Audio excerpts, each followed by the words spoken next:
compromise. Yeah, you're compromising your artistic integrity there, sure, swastika cape guy. But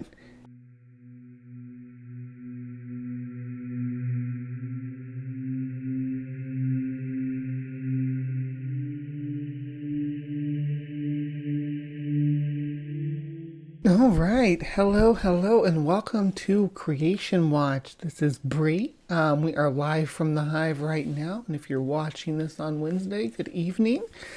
We got some great people in the side chat here, and hello, everybody, and thank you for dropping in this morning. Someone feels this thing coming on, Sandy.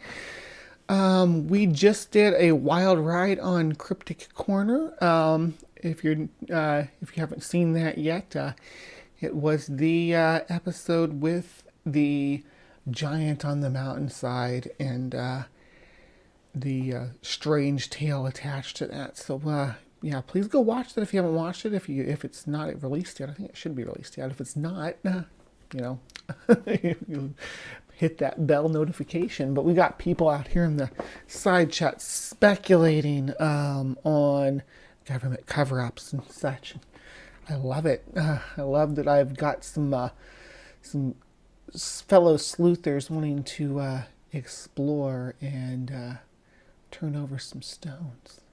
Much love from the Hive to all the people out there in the swarm who make me want to come back and do this week after week. Thank you. It is the holiday season, and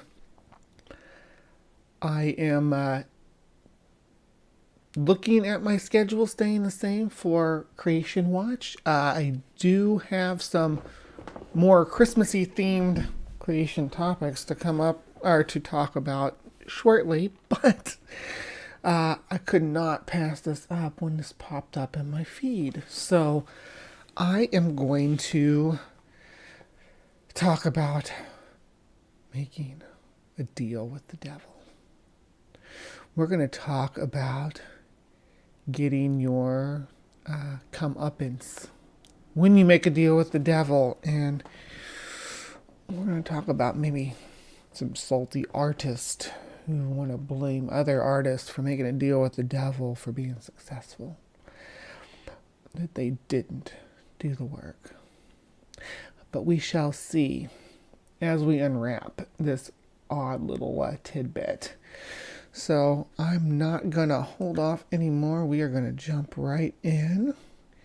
And we are going to be looking at somebody we have not seen in Creation Watch before. So this is going to be a new face for us. If you know who this gentleman is, actually we will break it down for you. Okay. This is the guy on the right here is who we're looking at. And he's talking about, this is specifically about Chris Brown. What's up, y'all? Gerald here, creator of Gospel Chops and your host for this YouTube channel, back with another video. Gospel Chops. We are here with Gospel Chops talking about Chris Brown. Oz might like this one too, Jenna. If you're still out there, he might like responding to this video. It's about selling your soul to the devil. I know Oz's album was Devil's Night, so yeah, maybe this would be a fun promotional to respond to. Video. I don't know what I have to do. I don't know what I have to say. I don't know how many examples I have to give you before our young people understand that this music business is not something they want to be involved in unless they're educated on what's really going on. I recently came across a video of Chris Brown debuting some new music. He is going to play some Chris Brown. He does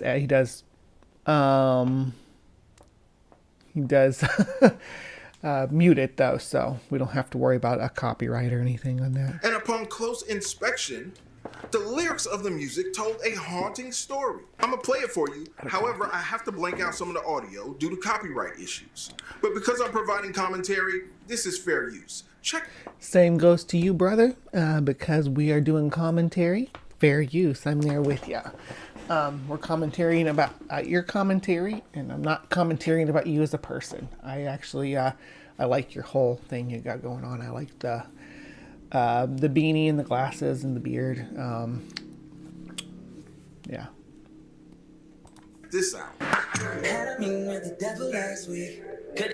And I'm just gonna mute this part completely because he's gonna explain or go over the lyrics here anyway.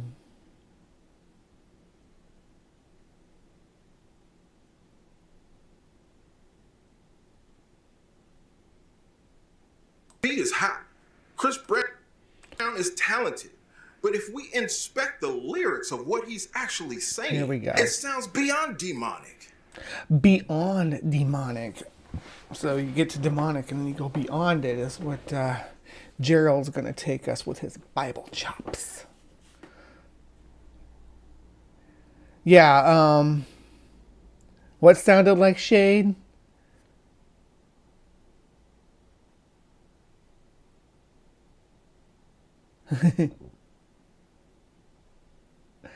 I wasn't throwing shade. Aw. The mustache could be fuller in the middle, I will say that. But other than that, I think he's got a bad luck. Let's check this out. I had a meeting with the devil last week. I didn't believe what he said to me. Take this contract. Signature, please. You can have it all, but you know your soul I'ma keep. Bad luck, bad luck. You know it come in threes.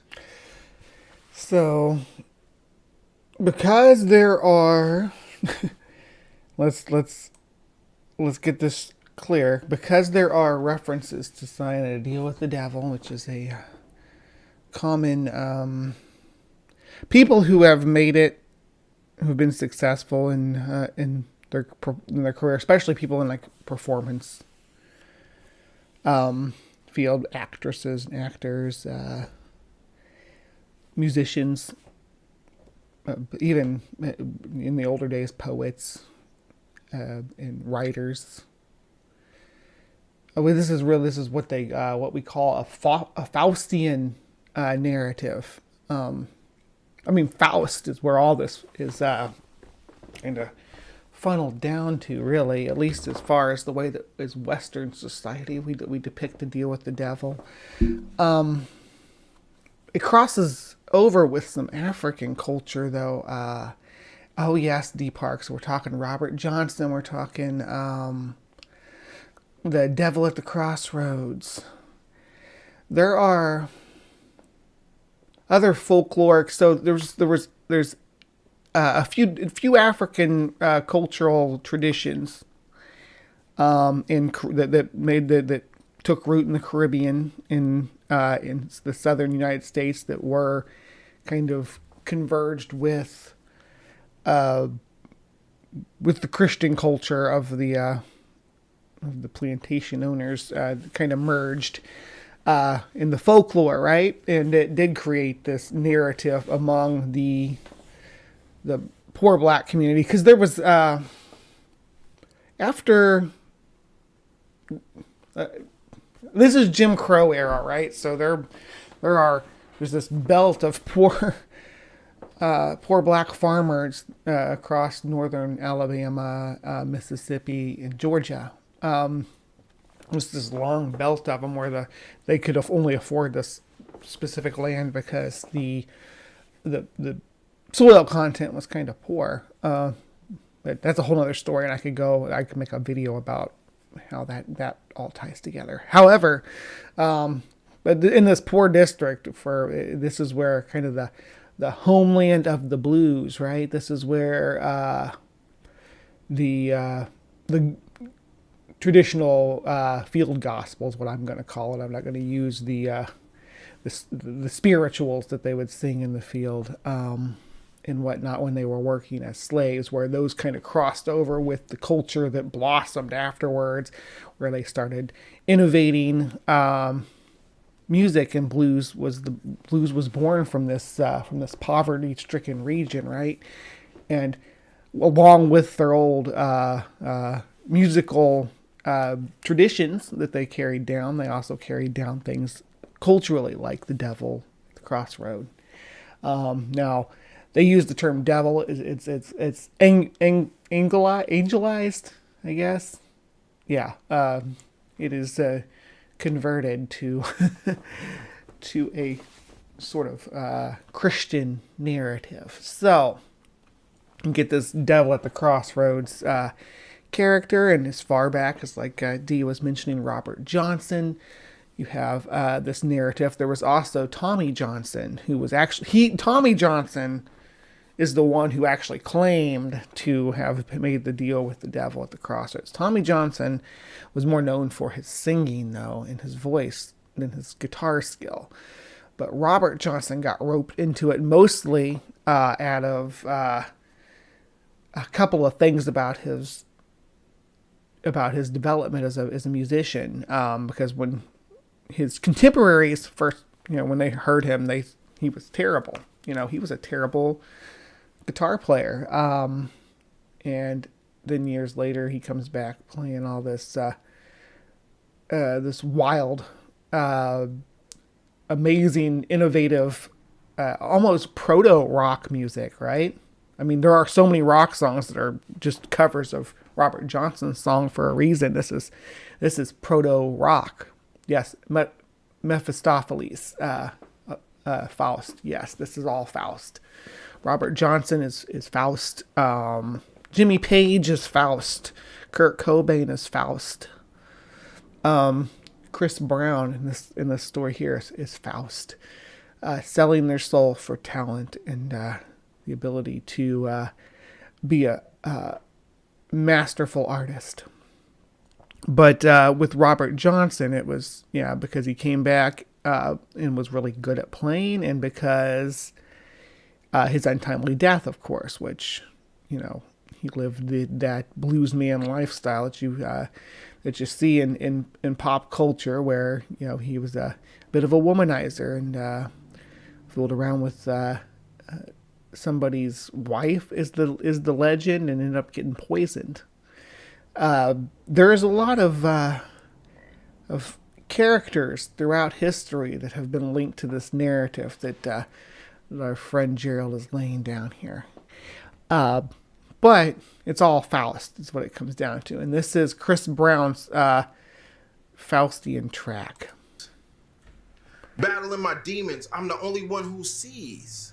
I got this fire burning all the weed. I bet hell ain't hotter than this effing Hennessy. Y'all, what is really going on here? So he thinks hell can't be hotter than his Hennessy. Means that I'm kind of getting the impression that he's not in reaching out for help like you're thinking here. If he thinks that his Hennessy is hotter than hell. Sounds like our boy Chris Brown is caught in a vice. And what do you do when you find yourself caught in a painful vice? You holler. It sounds like my boy is screaming for help. If this is not demonic music, why is he talking so much about the devil? Because the devil is a popular theme in pop culture. It's a universal antagonistic force that everybody can relate to. Is why he's talking about the devil. It's a representation of the negativity of the music industry, or the Hollywood industry, or Hollywood in general, for a lot of people, but for the music industry specifically. And hell, and selling his soul. Now, y'all have heard me comment on Kanye and his unfiltered presentation, but this seems like... Have you heard me comment on Kanye's unfiltered presentation? If you haven't, I did it on Cider and Port. I don't talk a lot of politics and stuff here, but I'm not...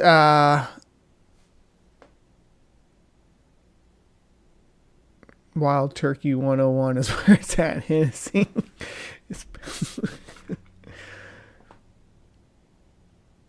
Chris Brown is a little more secretive in the message that he's trying to convey. He didn't come out and talk to the media. He didn't come out and hold an interview. He snuck it in his music and put the message right there for everyone to see. I had a meet. Well, for you to interpret song lyrics as literal, it's kind of. I mean, what do you do when you hear like a song like "House of the Rising Sun"? Or there's lots of old classic songs. "In the Pines." That's about a murder. His body never was found. Do you think the person writing that was telling a point by point history, or you think that they were spinning a yarn and spreading a narrative? Not all songs are based on real events. Hotel California is another one that comes to mind. Do you think that these are literal? It's art. Meeting with the devil last week. I didn't believe what he said to me. Take this contract, signature, please. You can have it all, but you know your soul, I'ma keep. If I've said it once, I've said it 1,000,000 times. There's no easy road to success. If you want, This is where the salt comes in. Aunt Jury, you're not wrong. Not wrong. be a part of this industry and someone comes to you and offers you a contract, what they're saying is, I'm gonna give you a shortcut. I'm gonna make it so you don't have to do the work. No, someone offering you a contract means that they perhaps believe in your art and want to help you be successful. Not always. Sometimes they're trying to scam you. Yeah, I love Little Nicky Godspeed. It's one of my favorite Adam Sandler movies. I like it's what I call it's the last installment of the classic Sandler era. Little Nicky. Adam Sandler probably sold his soul to the devil too. I'll do the work for you. Sign here. Chris Brown said it. Signature, please. You can have it all, but you know your soul. I'm like, yes, it's again about feeling like he sold out or sold his soul for success in the music industry. Metaphorically, I imagine. I don't know why you think it's literal. It's kind of weird that you think it's literal. Yeah. key. That's the quiet part they never say out loud. See that poster up there? It's the staircase to success. There is no shortcut. There is no elevator. If we want to be successful. See, and this is where I'm saying about the salt here. He's saying that, these people that are successful just got there because they made a deal with the devil. That's why they're successful and I'm on YouTube. But, you know, if we're all working towards being successful and growing an audience and doing what we can to contribute to the world out there. I mean, anybody who's an entertainer, I consider myself an entertainer foremost regarding this channel and my other channel. So, which is Battle for Gaia, by the way. If you are not subscribed, I talk about animals over there. No, just chillax, watching animal videos, commentary, learning science and learning history about them. Good stuff. Back to this topic, though. We're all just struggling. I'm plugging my stuff too, babe. I'm with you. And we're all struggling to climb that stairway to success. I hear you. But just because other people are more successful than us, and I see this in the community all the time. People pass me up with their sub count or with whatever, and I'm happy for them. It makes me ecstatic. Someone I've watched grow, that I've helped grow. Even I helped Atheist Junior at the beginning of their channel to grow, and look at them now. They're like at 5K subscribers. AJ's awesome. Another channel that someone who just passed me up was Paleologos. Paleologos is a young Earth creationist, but or maybe an old Earth creationist. Correct me, Peter, if I get you wrong there. But and they just now passed me up in sub count. So yeah, if you guys want to help me beat Peter, get the message out that Peter just passed me, and we can make it a friendly competition to hit 1K. Anyway, but some people are more successful. They find their audience. It's about finding your audience. It's about finding what message you're best at giving, whether it's through your art, through your through music, through live streaming, through making videos or making documentaries like McKinnon does, which that's coming out soon too. The newest documentary, the one that I am second chair director on. Pretty cool, right? I'm going to be a second chair director on something. I can make my own IMDb page now.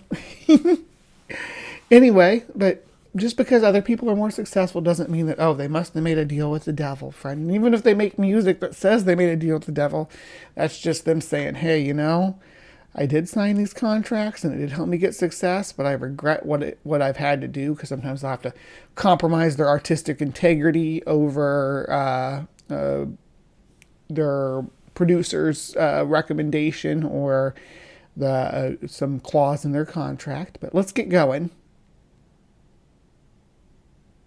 Successful in life, in music, in our careers, we got to take the stairs. Right. It's a hard road. Only the strong survive. Many of the weak that we think are strong fall by the wayside in situations like this. And it seems like... In situations like what? Like him signing a contract for success?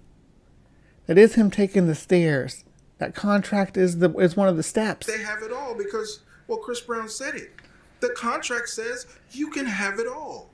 You're missing your interpretation's all wrong. What it is that he got to the top of the steps and realized it wasn't really, the success wasn't really what he thought it would be, and there's regrets he has along the way. So he feels like he's sold out, signed a contract to sell his soul, basically his artistic integrity. But what are you giving up to have it all? Signature, please. You can have it all. But your soul, that's mine. Understand what you're getting into when you play this game. Sacrifice is something you will have to make on the road to success, though. It is. That's why I stress independence. When I talk to musicians, that is my sermon. That is... TMI is too much information. It's like a little game show that they do. It's cute and funny. My message. You want to be a part of the music industry? You can make music in your bedroom. Mix it. Master it, upload it to streaming services, build you a website, and you are part of the industry. I do agree with artists taking their art back into their own hands. It's funny as it sounds. I want to say the OnlyFans model is a better model than what we currently have for the music industry. I think that the artists should suck them dry on that. It should, now that we have the tools to do so, just screw the big labels and stuff. I'm with you, buddy. I am big record contracts and stuff. Though, as a musician, a former working musician, that I did spend my weekends on the road every week. It was straining on my relationships at home with my spouse and children at the time. Trying to do that, so it was a strain, and I would have taken a contract at that time. I definitely would have. I probably would have signed a deal with the devil, even though it was the devil at that time. I was working my scrawny little butt off. I was playing like 5 different instruments a night, doing 2 or 3 sets. It would get exhausting. The artist should suck them dry. Yeah. Yes, Ring. Yes. OnlyFans is one word, though. But that's really what the cornerstone of this video seems to be, is that he wants to say that people who are successful, like Chris Brown, have sold their soul, and that's why they're successful, while he, the honest and true artist, plugs along climbing the stairway, why they took the shortcut even though there is not, the shortcut's imaginary to him to make him feel better about their success versus, you know, where he is right now. I'm not saying he's not successful. I think he's more successful than me. Where are you, Gerald? Yeah, this video has 156K views. Our boy has 258K subscribers. I think you're doing all right, Gerald. You're part of the game. But that's not the end point. That's just the beginning. Once you put your music out there, once you build your own platform, you gotta build your audience. One fan at a time. One listener at a time. Sounds like a lot of work, right? It is. But there's no easy path to success. It's a hard path. And if you ain't willing to do the work, there's always a devil. There's always a demon out there willing to put a contract in your face. I encourage you. So why is the music contract the demon? Why is that not just one of the steps? Like you're talking about putting your music out there and winning over one listener at a time. Why are you not winning over the record executive? Not that I currently support the model of the music industry right now, but it is a model built on capitalism, right? So it's a model built on having a product that people want to buy. And if someone is interested in the product and interested in branding your product, which is basically what a record industry is doing, is branding your music to market it, then why is that not part of the steps? Why is it the deal with the demon? Is it because you're on the contract, you might have to compromise your artistic integrity, that you might have to cut some lyrics or not make a song about a certain topic, or that you may have to maintain a certain public image can be on your record contract, which means just not getting like in trouble with the law and stuff like that. There will be clauses like that in any kind of contract when you're in the entertainment industry, right? You all to do the work. Build your own platforms. Build your own fan base. John Hudson in the house. One listener, one viewer at a time. It's a longer road, but it's much more rewarding. I heard a story a while back about Chief Keef. Having moved to LA, signed a contract, got in a little trouble in the city, and the owner of his record contract repossessed his car. Now hold on, y'all. Can't nobody repossess something that you... That's what I was just saying about your contract. Yeah, they can. If you sign a contract with your record company to maintain a certain public image, then you're expected to honor that contract. You own. So if the man came and repossessed his vehicle and put Chief Keef on punishment, it must have been his vehicle. Otherwise, Chief Keef would have had cause for legal action. I say it to musicians. It's kind of like you were talking about with Kanye. That's what the handlers are. They're people who keep you in line with your contract, with your well, in his case, so it was more than just with his record company, though. He had other industry stuff going on too. I think he had clothing contracts and stuff like that. Stuff with Adidas, I think. Anyway, yeah. Kanye West is a good example of that, and it's someone who has clauses in their contract that they violate, and he's like free of his handlers now, which were the people just keeping him in line with his contract. Yes, I'm living the mom life. The name of the game is own or be owned. You got two choices. That's it. Own or be owned. I choose to own my copyrights, my trademarks, my intellectual property, my creations, all mine. And I'm proud of that fact because I don't need the admiration of the whole world. I've built my tribe and I'm cool with it. And it's ever growing. That's how you found this channel. And I'm glad to have you. I'm glad to be steady growing. I don't need the world. Because what does it profit a man to gain the whole world and lose his soul? Like the video. I mean, I don't believe in a soul. But I get that you do, and I don't think a soul, even if in the way that you understand it, is something that could be sold. Because don't you believe that Christ has your soul or something along those lines? I'm sure. I mean, I'm not trying to put words in your mouth, but I think that that's the general consensus, right? But regardless, just because people sign record contracts to get ahead that way, instead of, I don't know what. So when you say that, I like you say, oh, put out your music on like SoundCloud and things like that. Yeah, definitely.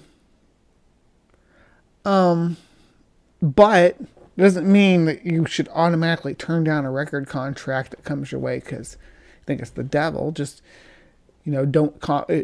There comes a point where you're going to say, I shouldn't say don't compromise. You should always compromise with anybody trying to offer you aid in getting ahead.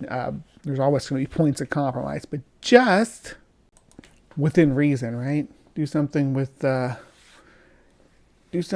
reason. But yeah, if someone's like, hey, since you're going to represent our company, how about we're not going to let you have you're going to have to lose the swastika cape or something like that. You're a performer. Like, I'm going to wear a swastika cape in this music video. And they're like, hey, since we're paying to produce your albums and your music videos and stuff, we don't want you to wear a swastika cape. So how about losing the swastika cape? That's definitely a compromise. Yeah, you're compromising your artistic integrity there, sure, swastika cape guy, but it's probably better for your product and better for the people funding your product that you don't do that. This is how capitalism works. So it's not selling your soul or compromising your integrity. I mean, maybe it is compromising your integrity, but your integrity is kind of gross if you want to wear a swastika cape on stage. But yeah. Anyway, after this, he just shills. So I'm gonna drop. The Real Gospel Chops with Gerald, and we are going to just. There's one more